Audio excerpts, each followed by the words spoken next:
Assalamualaikum warahmatullahi wabarakatuh. Bismillahirrahmanirrahim. Tabarakalladzi nazzala al-furqana ala 'abdihi liyakuna lil 'alamin nadhira. Allahumma shalli wa sallim ala sayyidina Muhammad wa ala alihi wa sahbihi ajmain amma ba'du. Terus saya punya kitab, pernah ngaji sama Mbah Mun, namanya kitab Al-Husunul Hamidiyah. Itu ada ulama, itu ahli gambar. Gambar ya gambar. Kitab itu bergambar. Yo kadang gambar wit, kadang gambar wedhus, kitab itu gambar. Tapi wong keramat. Dua kitab gambar tapi hawane hawa tauhid. Nah sampean kan enggak ngarang kitab primbon.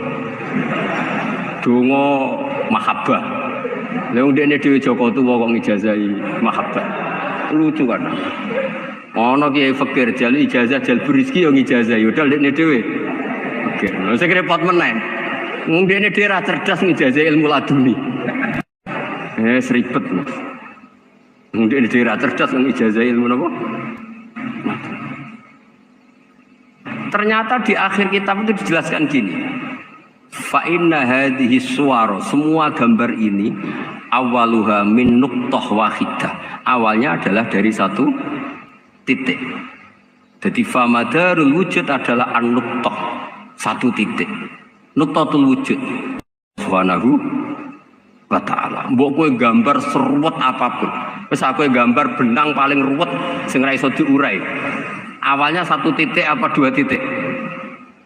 Satu titik. Makanya masyhur dalam dawuh para ulama, Quran dikumpulkan di surat Fatihah. Surat Fatihah dikumpulkan di Bismillah. Bismillah dikumpulkan di titiknya ba. Nah titik ba ini disebut bi kana makana wa bi yakunu mayakun. Karena lewat titik bi ini karena saya yang ada menjadi ada. Dan karena saya yang mau ada akan menjadi ada. Makanya semuanya itu kembali ke satu titik. Nuqtatul wujud. Kayak apa ulama dulu? Jadi mau bismillah itu gak main-main kan. Bismillah itu eling baik. Baik ini nuqtatil wujud. Bahwa kita benar-benar bertauhid. Mbok kayak apa buletnya gambar. Mbok kayak apa ruwetnya. Tetap dimulai dari satu titik. Mbok kayak apa jumlah angka-angka itu. Dimulai angka satu. Nah sampean saya harapkan nanti kalau ketemu Allah itu Allah bangga dengan sampean kon mulang tauhid ning malaikat. Orang yang TPQ kon mulang malaikat. Itu cita-cita terbesar saya, kepengen mulang malaikat.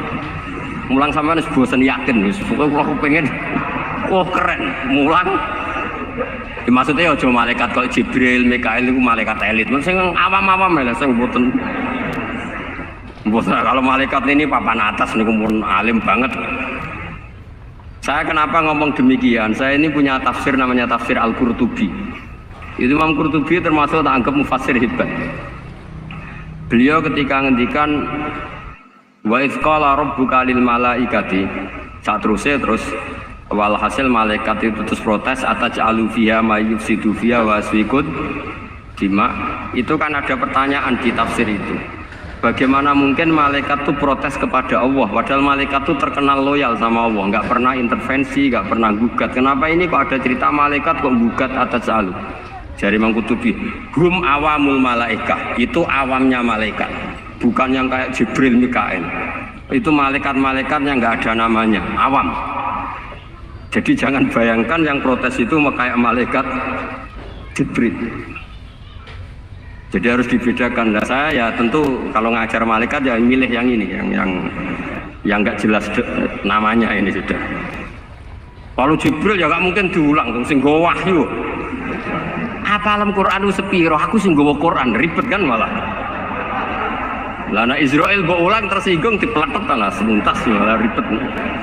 Mikael mbok ulang tersinggung kira di donasi bagian duit dan bagian rezeki ribet. Wis mulang malaikat sing awam.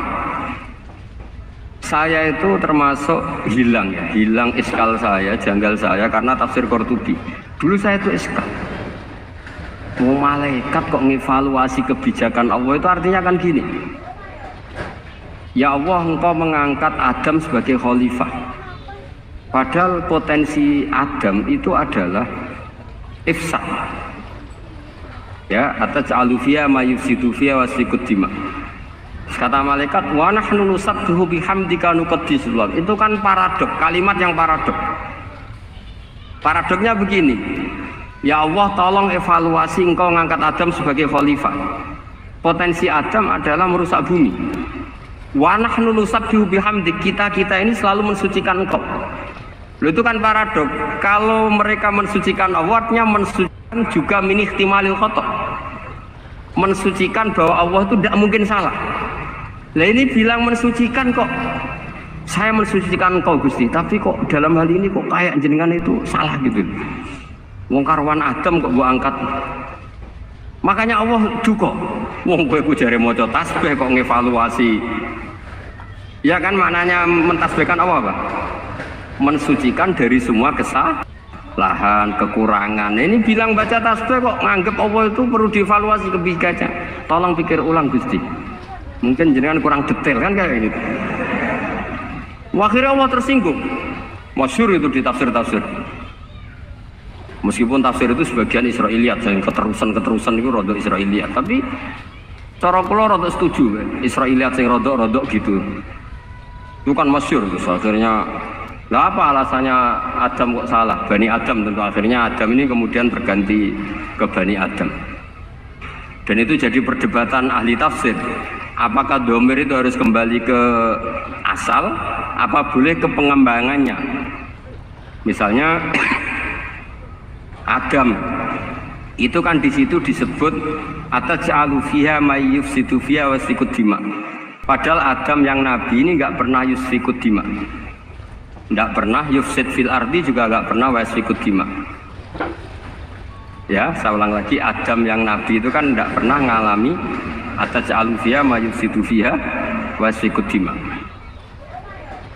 Berarti Adam ini nanti yang nakal, yang sampai senang pertemuan darah itu Adamnya apa anaknya? Anaknya kan?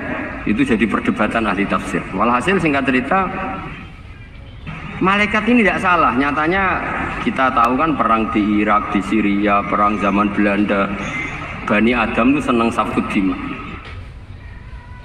Tapi ternyata malaikat ini ditegur sama Allah.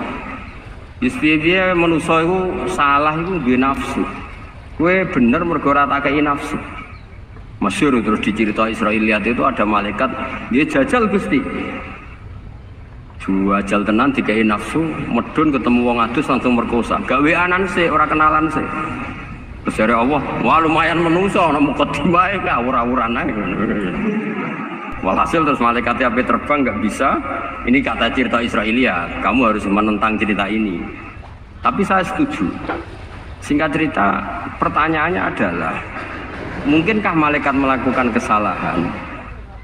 Padahal termasuk salah adalah protes kepada Allah Subhanahu. Tadi dijawab oleh Imam Qurtubi, hum awamul malaikah, itu awamul malaikat. Jadi kita harus membedakan malaikat yang papan atas, yang ashos. Kalau dalam tafsir modern disebut malaikat sing ashos, kayak Jibril, Mikail. Ada malaikat awam. Nah yang awam ini ya biasa, yang bilang qalu ataj'alu fiha ma yufsidu fiha wa yasfikut dima wa nahnu nusabbihu bihamdika nuqaddisu lak. Itu kan paradok. Paradoknya ya Allah, engkau mengangkat Adam jadi khalifah itu kayaknya salah. Harusnya kan ngangkat kita, karena kita ini yang selalu mensucikan engkau.